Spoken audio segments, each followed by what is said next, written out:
C'est en réalité le troisième accord de coopération que nous signons en 4 ans avec le département. Et je crois que c'est quelque chose qui est de nature à réjouir les citoyens, parce que les citoyens, ils veulent que les collectivités, les élus, même quand ils sont différents, même quand ils n'ont pas la même étiquette politique, soient capables de dépasser leurs différences et de travailler ensemble pour l'intérêt général.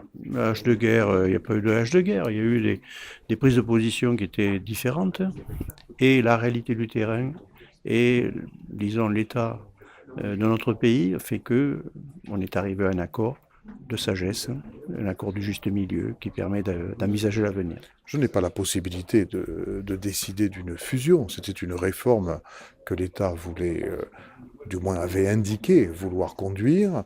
Il a demandé l'avis des uns et des autres. Le département était contre, moi j'étais pour, et puis finalement l'État n'a pas fait avancer ce dossier. Donc, vous savez, la vie continue sans ça, et la preuve, c'est qu'aujourd'hui, on est capable de coopérer. Le desserrement économique est un point important pour le département.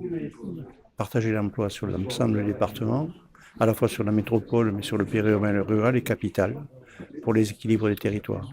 Le département est le trait d'union entre les territoires. Donc c'est un accord important. La mobilité, c'est vraiment la problématique dans Toulouse Métropole. Ça améliorera et ça apportera un plus. Ça suffira pas, mais ça améliore.